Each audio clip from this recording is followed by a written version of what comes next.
তো ভাই সাহেব টেস্ট সিরিজ হেরে যাওয়ার দুঃখে কিন্তু এটা ভুলে যেও না যে আগামী 30শে নভেম্বর থেকে আসতে চলেছে high voltage match India versus South আফ্রিকার মধ্যে 3 ম্যাচের ওডিআই সিরিজ শুরু হচ্ছে। সেখানে আমরা রোহিত, বিরাট সবাইকে দেখতে পাবো।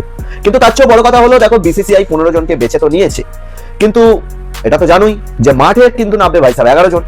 তাহলে চলো দেখে নিই এক ঝলকে যে ইন্ডিয়া ভার্সেস সাউথ আফ্রিকার মধ্যে প্রথম ওডিআই ম্যাচে কোন 11 জন মাঠে নামবে এবং কোন 4 জন মাঠের বাইরে বসতে চলেছে। দেখো খেলা হতে চলেছে ঝাড়খণ্ডের রাঁচিতে। হ্যাঁ ভাই সাহেব, সেই রাঁচি যেখানে আমাদের MS ধোনির বাড়ি।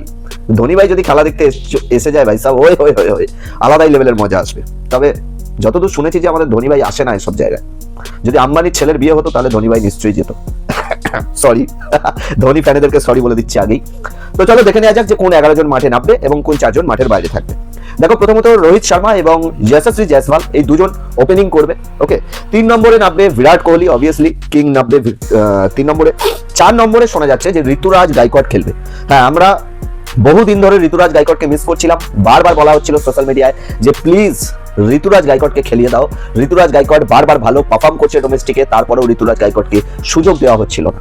কিন্তু ফাইনালি ঋতুরাজ গায়কোয়াড় কিন্তু নামতে চলেছে প্রথম ওডিআই ম্যাচে এবং 4 নম্বরে ব্যাটিং করতে নামবে।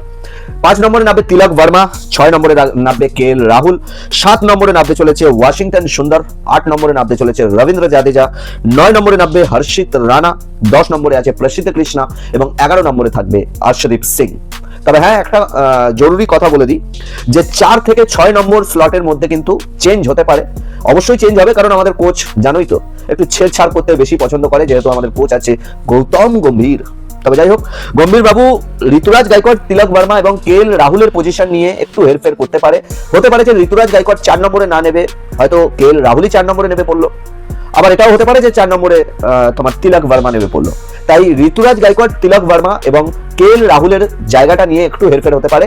বাদ বাকি এই 11 জন খেলবে এবং বাকি 4 জন মাঠের বাইরে বসতে চলেছে, অর্থাৎ ঋষভ পন্থ, তোমার কুলদীপ যাদব, নীতিশ কুমার রেড্ডি এবং ধ্রুব জুরেল, এই 4 জন কিন্তু মাঠের বাইরে আপাতত প্রথম ম্যাচে বসতে চলেছে। আর দেখো এটা তো অ্যাকচুয়াল ঠিকই আছে, কারণ ধরো ঋষভ পন্থ বলো, ধ্রুব জুরেল বলো বা তুমি নীতিশ কুমার রেড্ডির কথাই বলো, এই 3 জন কিন্তু সাউথ আফ্রিকার সাথে দুটো টেস্ট ম্যাচে দুটোতেই কিচ্ছু করতে পারেনি, কিচ্ছু না।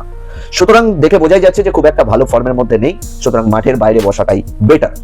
তবে এই যে 11 জনের যে টিমটা দেখলে, এই 11 জনটা কি যথেষ্ট সাউথ আফ্রিকাকে হারানোর জন্য? আর যদি যথেষ্ট না বলে মনে হয়, তাহলে এই 11 জনের মধ্যে কোন 2-1 জনের নাম থাকা অবশ্যই প্রয়োজন ছিল, অবশ্যই কমেন্ট করে জানিও। আর আমার দিক থেকে আমি মনে করি যে এই জায়গায় টিমটা মোটামুটি ঠিক আছে। তবে এখানে যদি জসপ্রীত বুমরার নাম থাকতো তাহলে ওই টিমটা আলাদাই লেভেলের সলিড হতো ভাই সাহেব। বাকি চলো তোমাদের ওপিনিয়ন তোমরা কমেন্ট বক্সে জানিও। ভিডিও ভালো লাগলে লাইক, কমেন্ট, শেয়ার অবশ্যই করো। সাথে হ্যাঁ ভুলে যেও না চ্যানেলটাকে অবশ্যই সাবস্ক্রাইব করে দিও। চলো টাটা, বাই বাই।